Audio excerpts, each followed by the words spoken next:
welcome everybody.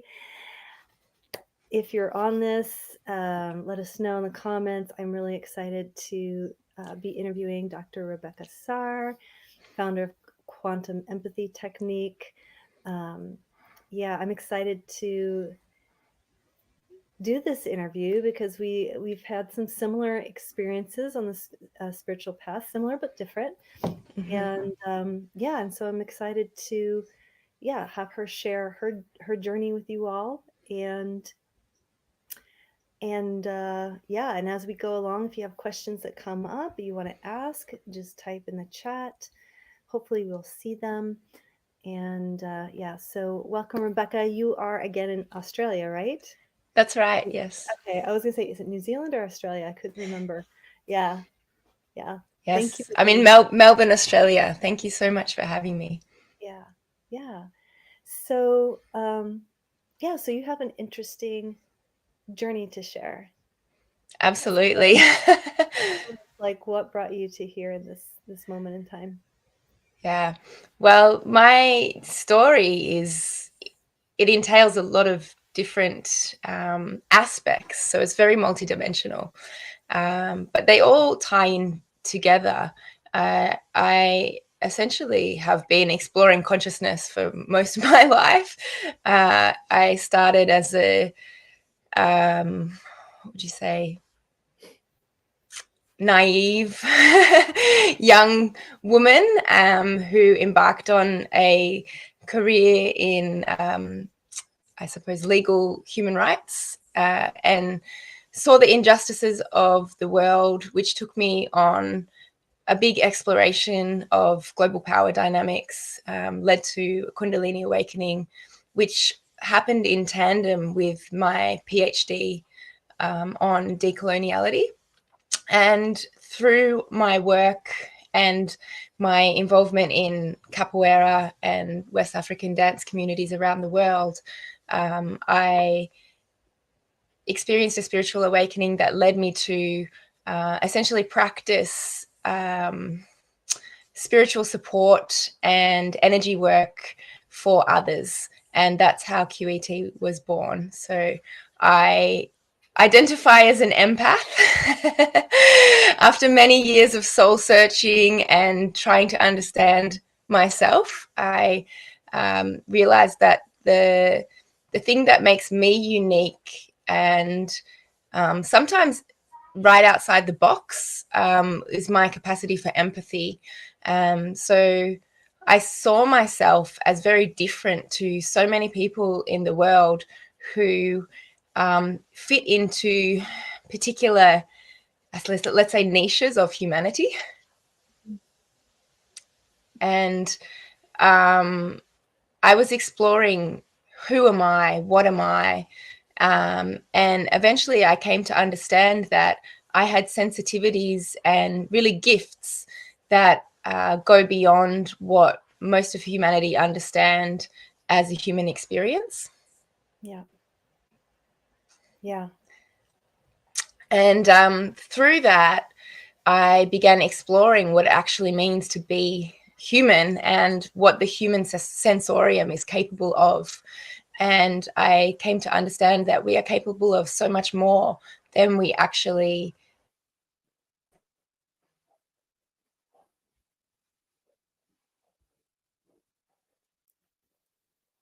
Oh, you froze for a second. See if you come back on here for just a minute. Oh no. Okay, hopefully we'll get reconnected here.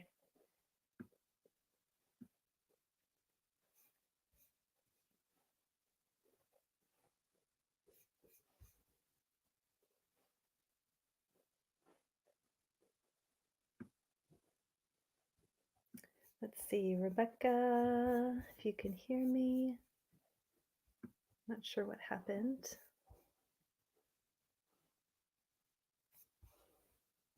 You just froze completely, and she's gone. Darn it. Oh my gosh, just when it was getting good. Okay, hopefully she'll jump back on. I'm going to try, and I apologize, but I'm going to see if I can get her back on here. see what happened.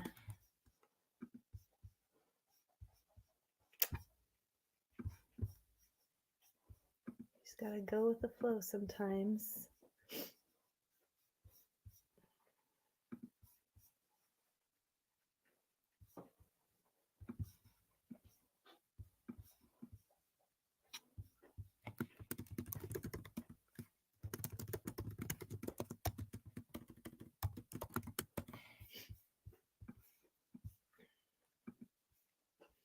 Okay, so hopefully while she is trying to get back in, let's see if she gets my message. Yeah, so I wanted to, I'll kind of piggyback off of what she started to speak about. And the reason why I was so excited to get to know Rebecca is because there she is. Okay. The Let's energy. just start free forming here. Let's just go like piggyback off of you for a little bit. Great. I don't know where, yeah.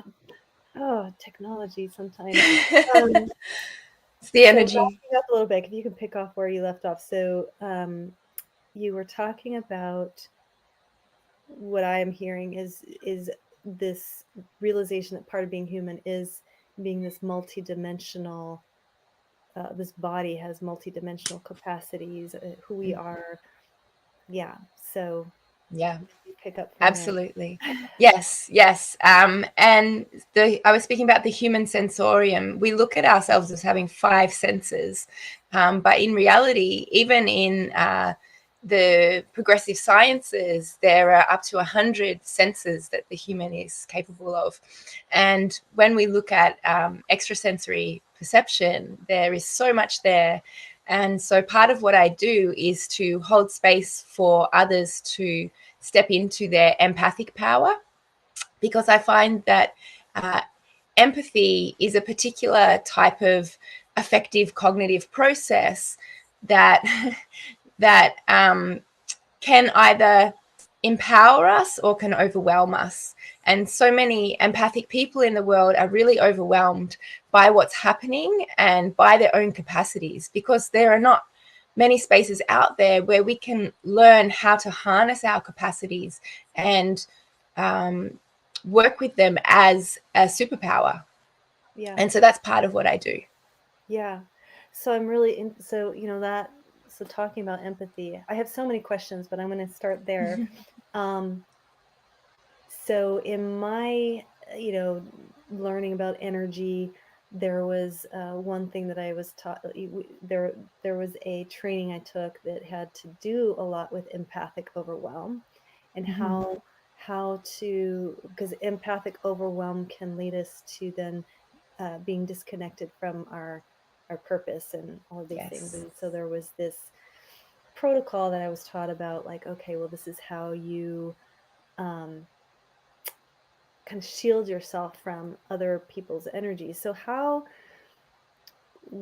so I guess my question is, how do you, and I don't know if you can answer it, but how do you stay connected to empathy and being able to feel without getting the overwhelm? Like, how do you, because it's true, like oftentimes I feel like I don't necessarily think of empathy as a necessarily something that's very empowering, other than it's like, okay, yes, I can feel for others. And you know as an educator, my background, we talk about teaching empathy to children and things like that, but it's not really something that I see that empathy is something that is really supported or celebrated or seen as an asset when it comes to business or leadership or these other things. So yeah. Absolutely. Well, according to quantum empathy technique, there are 4 dimensions of empathy, and the kind of empathy that is popular at the moment in terms of empathy is your power in business and things like that, is cognitive empathy, which is being able to place yourself in someone else's shoes. And that's actually a rational process, which is called empathy, but doesn't involve the affective aspects of empathy, which is the feeling aspect of empathy, the heart-centered aspect of empathy. And it's actually affective empathy that causes people overwhelm and feels problematic sometimes. And that's the empathy that is not even acknowledged in most business circles. And although in schools it is starting to be acknowledged, it's not necessarily acknowledged in the way that can turn it quantum, for example. And so after effective empathy, which is what many empaths are describing when they speak about going into a room and being able to pick up on, you know, what kind of vibe it is, whether it's a happy space or whether it's a sad space, and being overwhelmed by those energies. That's what we call effective empathy. And then we have compassionate empathy, which is essentially compassion. And this is where we can actually shift from that effective empathy into compassion. So this is a process whereby, and it gets a little bit complicated because we talk about the heart rhythm patterns, and the Heart Math Institute has great information on this, and how our hearts speak to each other, and our hearts also speak to our brain. And so the heart is intelligent. And what happened, and it speaks through rhythm, which is amazing. As a former capoeirista, I did my PhD on capoeira. I did a lot of research on embodied consciousness and on rhythm. And so it's a really beautiful segue for me to step into what is empathy, and how is it working in the body, and how does it work with sound and rhythm as well. Because we know that the heart has an electromagnetic field, but what does that actually mean? And when we go down to the idea that everything is vibration, it means that everything is rhythm, because vibration vibrates in a rhythmic pattern. And so this is what we talk about when we're shifting frequencies. We're not just shifting like sound frequencies, we're actually shifting rhythm patterns. And so that excites me. Yeah. And so this is where compassionate empathy is actually a process whereby, if we are an overwhelmed empath that is becoming stuck in the feelings of others, it's because our heart rhythm patterns are entraining to the heart rhythm patterns of the feelings of others that relate to the feelings of others. And so it's a process of shifting that, which is a subconscious, and also in some ways it interweaves with our conscious processes, to shift from entraining with another person's emotions to actually strengthening our field and having the other person entrain to our emotions. And so compassion involves a desire for others to feel better, but it's an unattached desire.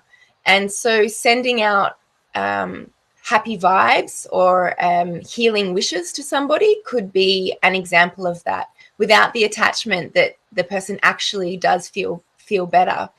And so, yeah, this is really amazing that it's flipping it then, rather than yeah, exactly. Yeah, interesting. Yeah, Okay. that's it. And so that's just a matter of strengthening our field through different types of processes. And so we're receiving it, and then we're flipping it. And then that gives us a platform to become quantum empaths. And so this is where we bring in all the spiritual gifts, extrasensory perceptions, intersensory perceptions that we can use in our toolbox to channel another person's field. And essentially that's what QET is about. We channel the other person's field, and through the resonance principle, we speak the frequencies of that person's field, and the resonance creates the shattering of the wine glass. If you remember the opera singer, how when she hits that resonant frequency, the note that shatters the wine glass, that's basically the same as what we're doing with stuck emotions, trauma knots. When we start to shift those energies, when we hit their resonant frequency, they start to unravel, and that can create a synesthetic experience in the other person, which a synesthetic experience is where the melding of the senses. And so the person could experience visions, they could experience auditory messages, and it's almost code word for like all the spiritual experiences that can happen when we start to unravel our energetic system. And so this is the quantum version of empathy that I teach and activate in others, and that I practice as a healing modality as well. Yeah. Wow. I mean, what a huge leap from doing the lawyer work, right? Which I imagine Yeah. was, I mean, I could see where your heart, which was always empathic, like to stand Mm. up and, fight and do the good fight and all of that, to now this work. So I'm curious about that process because, right? I mean, so many of us, I know there's many people out there that start off in one path because they think, this is what I've been told, this is the good path, this is what I'm supposed to do, and you go in it and then something happens. Was it difficult for you to completely let go of that world? It wasn't really difficult for me to let go of the legal world. Yeah. I was that was a Was it I disorienting? Like, what was it, just like once you were in there, you realized like, oh wow, this isn't what I thought it was gonna be? Or because sometimes I hear that too, people go into these fields like to be a doctor or a lawyer because they think, oh, I can be successful and have a big impact, and then they get there and they realize how messed up it is. And then they're like, yeah. I'm out. Well, essentially, I had to make the decision when I was 18 years old. And I went to a school for smart people, and everybody who came out of it was either a doctor, a lawyer, or engineer, or women. So it was a very like women's empowered kind of school. And I got the marks for it, and I was told when I was younger, I would make a good lawyer because I'm very argumentative, and that kind of stuck with me. So I was like, I guess I should be a lawyer then, having no idea what that actually entailed. With no career counseling or anything like that, I just dove into it and realized it was really boring and it didn't suit me at all. I realized that pretty quickly. Yeah, but I found my niche. I actually found a passion when a couple of years later when I dove into human rights law, because it was personable. It was about humanity. It was about people suffering and uplifting people and helping people essentially. And it started to open my eyes to what was actually going on in the world. So I'm very grateful that I did have those years of my life. And when I started practicing, I worked as a criminal lawyer for the Aboriginal Legal Service around Australia. And that felt like one of the most important jobs that can be done. But it was very harrowing. And it was actually where I started to understand my capacity for empathy and the power that it held, because I would have clients in the interview room who would tell me their stories, and they may have never told anyone their stories before, and they actually hadn't had anyone listen to them, like truly deeply listen to them.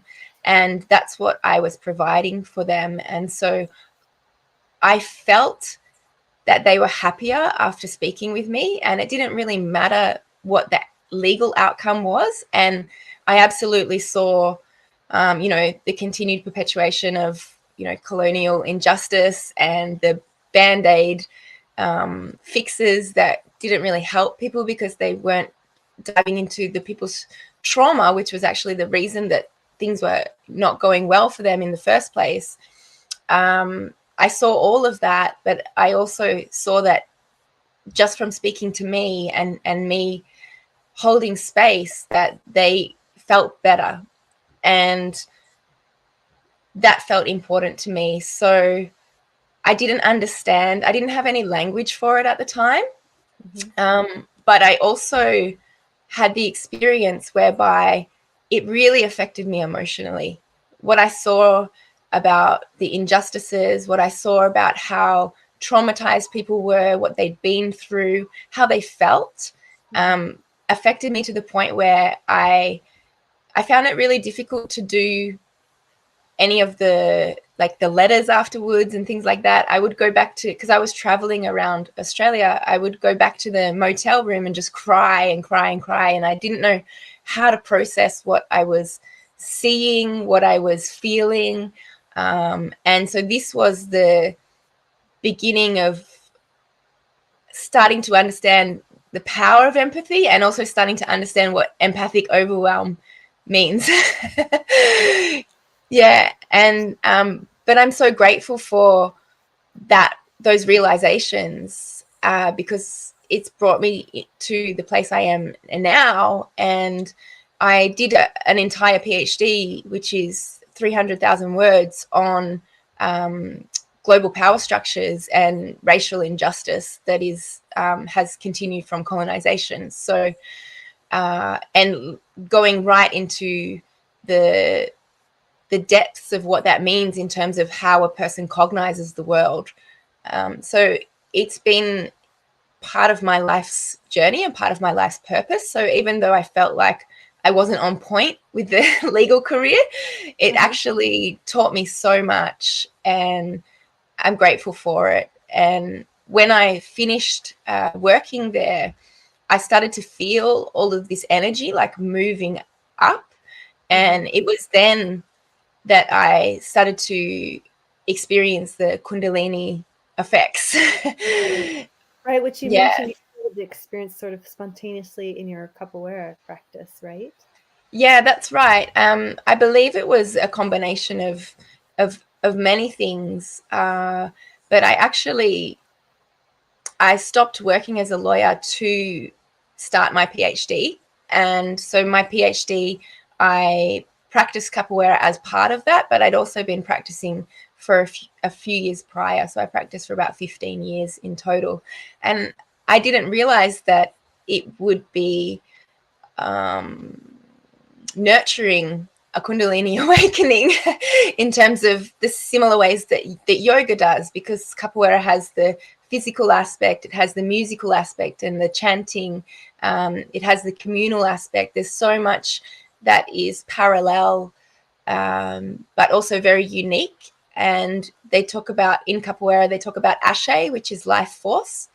And that was, I learned how to work with life force through capoeira practice, through observing brilliant capoeira masters, Afro-Brazilian capoeira masters, and the way that they held space, the way that they worked with music and rhythm, and the way that they worked with embodied intelligence as well.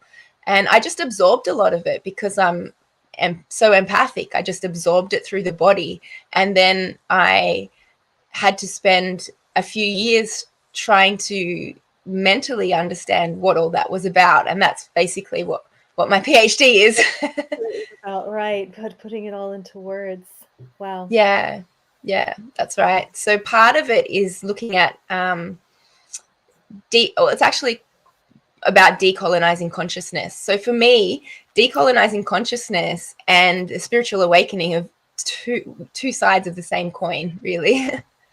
Yeah, speak more about that. Like, what does that mean, decolonization of consciousness? So what do you, who's the colonizer that you see, or that, Yeah.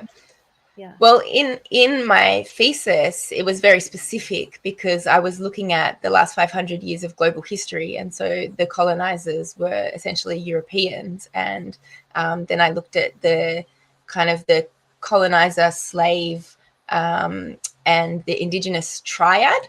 But it got a lot more complicated because I was looking at Australia, and the people that had slave heritage with the Afro-Brazilian people that were also migrants. And so the complexities that I had to grapple with in my thesis were really huge. And they also mirror the complexities of our world now. And so decolonizing consciousness in that particular space was about the Australian student who came into space, which was essentially an Afro-Brazilian space, and how working in this inverted hierarchy could open up new ways of embodied cognition, new ways of understanding energy, rhythm, language, all of these kinds of things that we take for granted.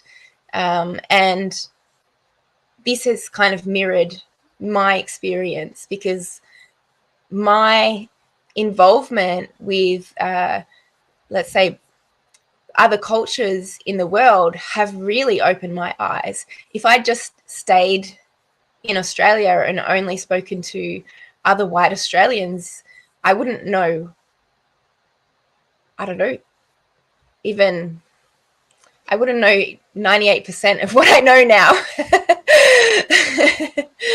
So yeah, I believe that there is a global context, but there is also a more amorphous context whereby decolonizing consciousness is about freeing our consciousness from programming, and that doesn't have to have underlying power structures that are based in race, although a lot of the structures that we see around the world have been they are a product of modernity, and modernity has been led by the West, and by all of the acts which have taken place as a result of that, the colonial conquest, etc., etc.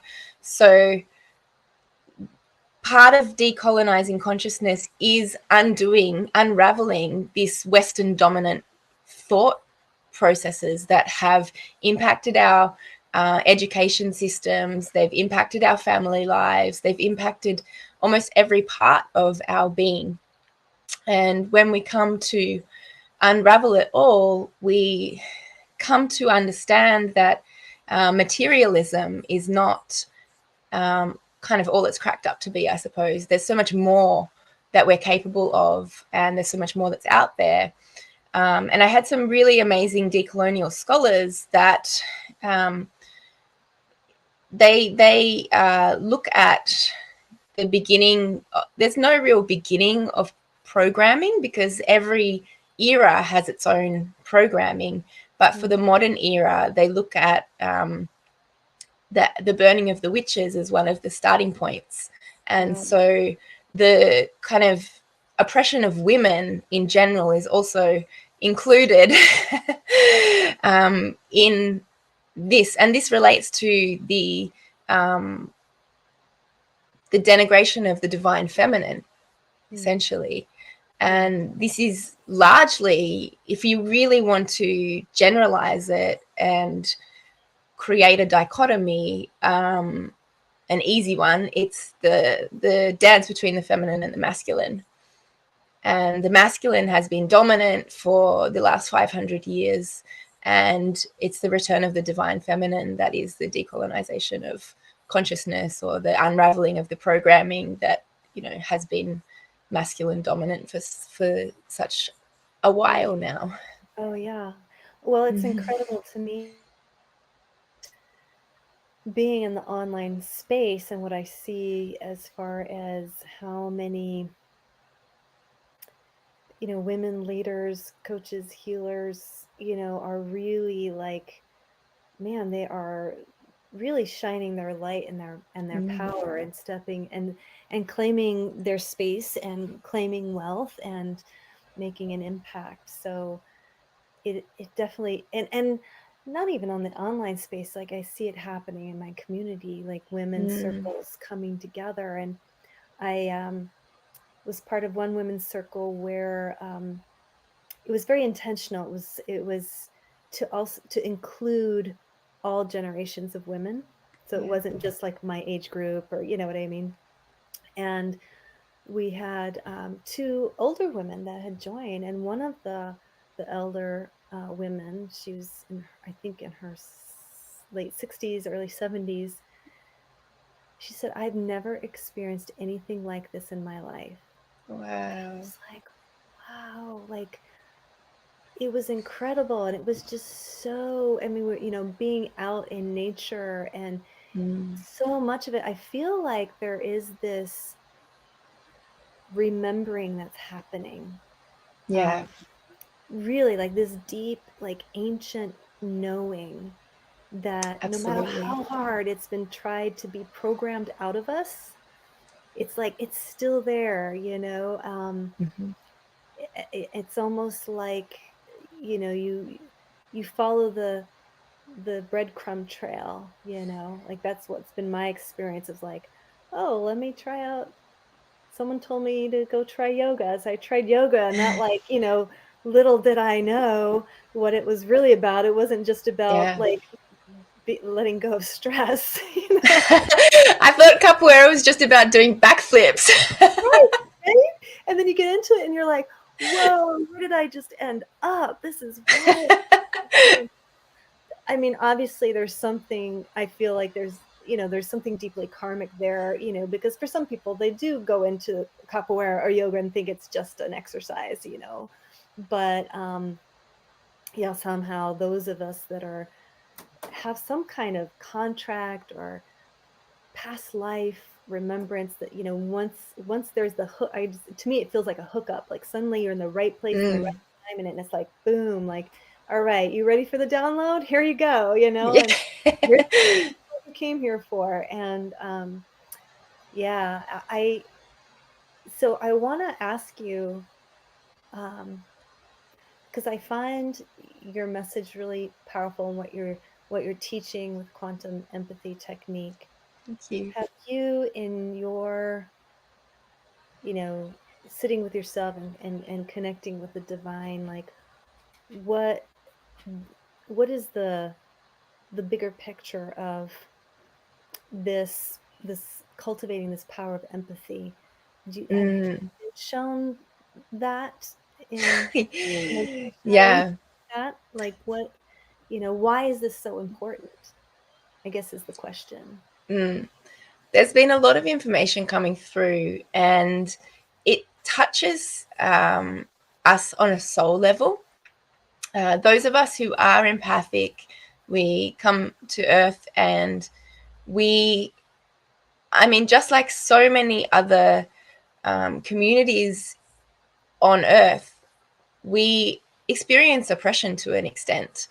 And this is where part of the overwhelm comes from.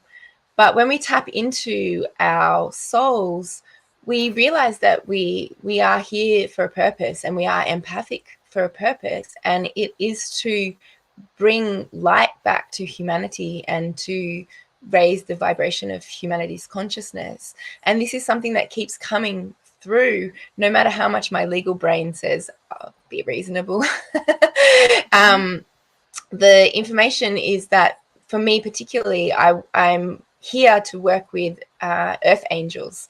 And on an energetic level, that's when the heart chakra is wide open, and is a toroidal field. And so you can imagine that as the angel wings. And the crown chakra is open as the halo. Um, and so every person has this capacity to be an earth angel. Information that I've channeled through for my groups includes that when we separate from source, there are beings that ascend and stay connected to source energy, and then there are beings that souls that choose to descend into the material realm and disconnect the light because of the purpose of experiencing the earthly realm and experiencing separation. But then there are those of us who choose to descend and keep the light connected. And that's essentially, the empaths, the earth angels, those of us who walk the earth with our divine connection still intact. And part of the purpose of coming to Earth and separating that divine connection is to reconnect it, oddly enough. Because part of existence is to experience everything. And so there's no judgment around this is right or this is wrong, but part of everything is coming to Earth and having that separation and then reconnecting it. And so for many, this is the experience of Earth. And this is how the school, the karmic aspects of Earth work. And so as earth angels, as empaths who choose to do spiritual work, we act as beacons of light, and we show ourselves as our fully lit up selves with our divine connection. And as we step out into the world in this way, we demonstrate to others that they are allowed to do the same. And this gives permission for others to shine their light in turn and to reconnect with the divine without fear, without judgment. And this is truly what I believe is my purpose on earth, is to simply be the light, to simply shine my light and channel the wisdom of the ages for people to receive, and also make the choice around shining their own light as well. Yeah. Wow.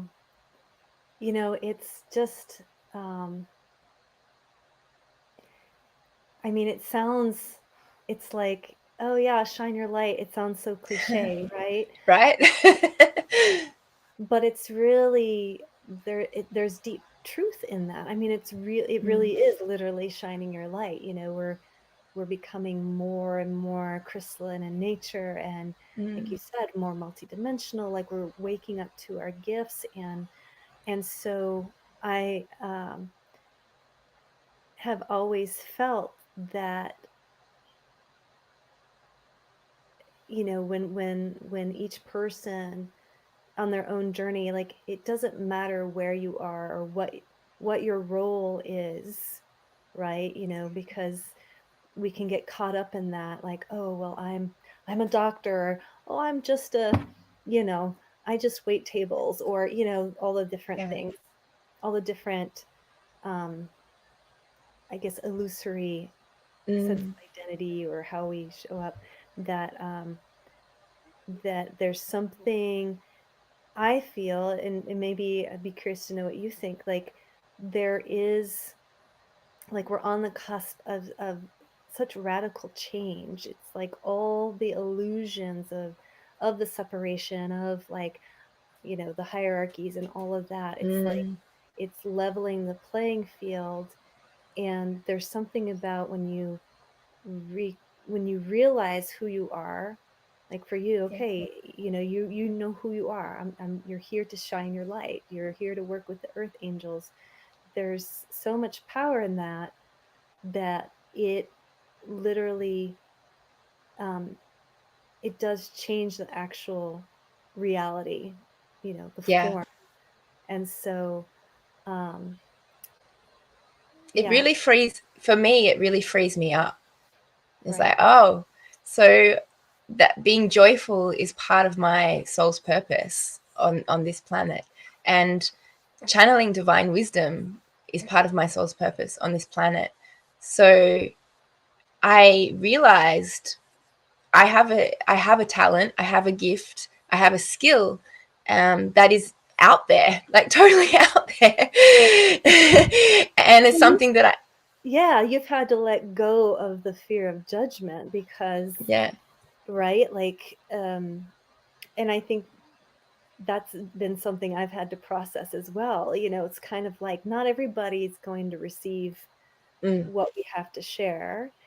And so really letting go of that, of not caring about, who's gonna think I'm crazy or woo woo, or, like, all the things. I mean, I could hear my grandmother, you know, speaking, like, don't try not to be so metaphysical, like, Yeah. Tone it like, down. sorry, myself. Um, yeah. Um, Yeah. family is a tough one. Was that even a question for you? Like, was that even something that was difficult for you to get, like a fear, or was it just, I wonder if you would just claimed your gifts and you just let yourself go completely and just, I'm just here to share. No, And I've been wrestling. I probably wrestle like one of the had one of the most difficult battles between rationality and the metaphysical that could be possible. And this is why I build an amazing bridge between philosophical theory, academia, and the metaphysical, because I came from a very logical background and I came from a very logical family. And then these things started to happen. And I pushed them down and ignored them, like so many people do, for, more than a decade, or more than even 2 decades. And it was only when it became so loud and so impossible to ignore that I really had to step back and say, what is actually happening here? And everything came crashing down, everything. And even then, I still, like, after I had the extreme Kundalini awakening, it was another 3 years before I actually understood what was even going on. what was happening, right? So I had the experience, and then 3 years later, I came to understand what it was, or began to understand what it was. And it's still something that I hold for others now. If someone's going through that, I hold it for others. And I still learn so much more every single day. But so it's been a big battle for me. But the messages that I channel through are just so beautiful and so helpful, so divine, that I really couldn't see myself doing anything else.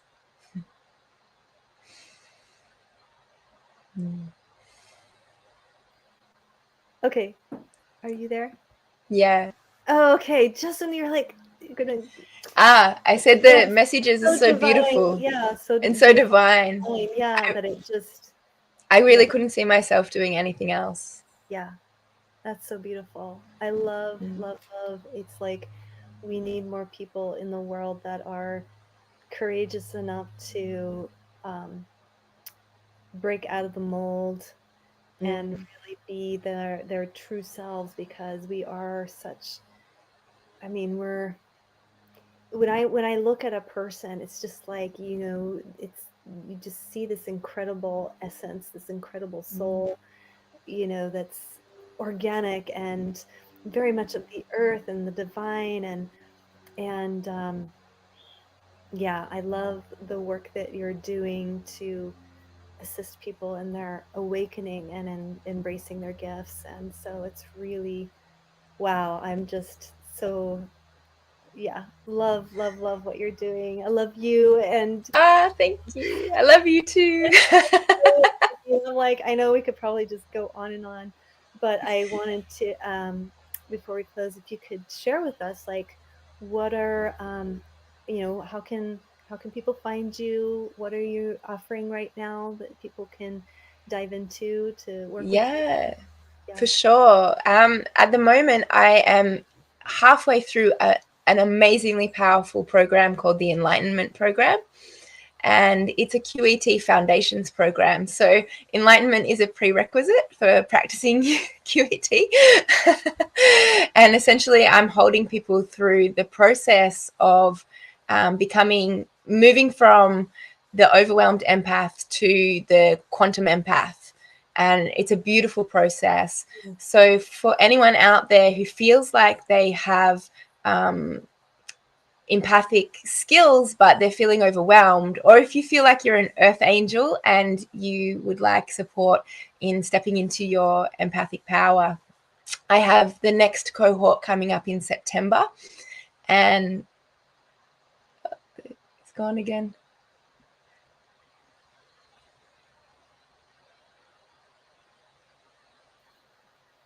Are you back? I Hi. Sorry. your next Yes, I have the next cohort coming up in September, and I'm taking bookings now. It's limited to 12 people.